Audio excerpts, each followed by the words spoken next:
Bonjour les filles et bonjour sur la Minute Coaching. J'espère que vous allez bien. On va faire une petite minute sur la notion des trésors gratuits. Vous savez, Otsar Matnat Rinam. Otsar Matnat Rinam, quand on prie à Kadosh Baruch Hu, souvent on demande à Hachem qu'il nous fasse gratuitement des faveurs sur, on va dire, la réserve d'un trésor qui serait gratuit. Et Chazal de nous expliquer d'où ça viendrait, cette façon de prier, de se dire, voilà, maintenant, je voudrais, Hachem Yitbarach, tu me donnes telle et telle chose, mais seulement, on ne prend non pas de mes mérites, mais seulement en me donnant des cadeaux gratuits. Alors, on ne comprend pas, mais Chazal nous explique qu'en fait, Moshe Rabbeinu, quand il a été prendre des tables de la loi, les premières, avant qu'elles se brisent, le 17 Tammuz, eh bien, il a vu un endroit où il y avait des cadeaux merveilleux, enfin des sons, des pierres précieuses magnifiques dans un endroit spécial. Et de demander à Kadosh Baruch Hu pour qui ces cadeaux, Hachem lui a dit, ce sont des cadeaux réservés à mes enfants qui feront du chesed. Dans ce monde, ils auront des dividendes, donc des cadeaux dans ce monde. Parce qu'on comprend qu'en fait, toutes les mitzvot que l'on fait, on est né pour faire les mitzvot. On est né pour servir Hachem. C'est pour ça qu'on est sur terre. Pour se trouver à travers le service divin. Donc, en fait, de trouver Dieu, parce qu'on va dans l'autre sens, parce que tout le but c'est de trouver Hachem, c'est de vécoute Hachem, et en trouvant Hachem, on se trouve soi. D'accord. Ou alors on commence par Hachem, on commence par soi, mais ça peut être dans les deux sens. En réalité, donc, on est né pour ça. Donc, il y a, en fait, tous les cadeaux, ou si vous voulez, toutes les surprises nous attendent dans le monde futur. C'est comme une construction d'un monde futur, parce que c'est un monde temporaire ici. Dans le monde infini, dans le monde futur, donc on aura récolté toutes sortes de fruits que l'on a plantés ici pour là-haut. Donc ici, en fait, on n'a pas vraiment de cadeaux. Et là, on nous apprend que oui, pour ces personnes qui font du chesed, parce que Haolam chesed Haolam Ibané, c'est-à-dire que Dieu a créé le monde aussi par chesed, comme nous faisons comme Hachem. Donc, Hachem nous réserve des cadeaux quand on fait du chesed.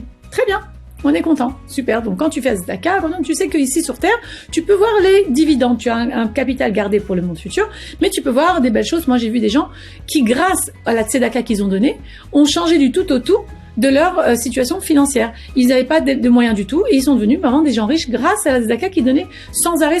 Donc, Hachem nous a fait un cadeau dans ce monde-là de voir des gens qui ont eu des cadeaux gratuits. Ok.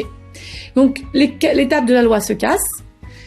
Moshe Rabbeinu monte une deuxième fois près d'Hachem parce qu'il montait lui d'une façon comme un ange, entre le haut et le bas, il n'y avait pas de différence pour lui, entre le monde spirituel et matériel. Et il voit, en reprenant les deuxièmes étapes de la loi, un endroit 100 fois plus grand, 100 fois plus beau, des sons magnifiques, des lumières incroyables, des cadeaux précieux, des joyaux, des rivières de diamants. Il dit à Kadosh Baruch Hu, pour qui ces cadeaux magnifiques? Et là, Hachem de lui dire, ça c'est ma réserve de cadeaux gratuits. Otsar Matnat Rinam. Alors Rachid expliquait là-bas comment obtenir les cadeaux gratuits. Et là on nous dit de nous expliquer que, Chazal nous explique que c'est des cadeaux qui sont donnés au Bnei Adam, que lorsque l'on est sûr et certain que Dieu peut nous donner des cadeaux sans qu'on n'ait aucun mérite. Uniquement parce que j'ai confiance en Dieu. Parce que je sais qu'Hachem il va me donner ça. Parce que j'en suis sûr et certain. Parce que tellement Dieu existe, tellement il est là, tellement il m'aime, tellement il veut que mon bien, il va me donner ce dont j'ai besoin. Mais c'est sans l'ombre d'un doute. D'ailleurs, Rabbi Nachman nous dit, je me rappelle plus dans quelle Torah, de l'écouter Moharan, qu'une personne qui se concentre avec la pensée, même sur le mammon, même sur l'argent, bevadaï chez Yelo mammon, c'est-à-dire que bien sûr qu'elle va avoir de l'argent. Oui, mais pour ça, à la condition que c'est dénué de toute émotion. C'est-à-dire qu'elle n'a pas peur, elle est certaine.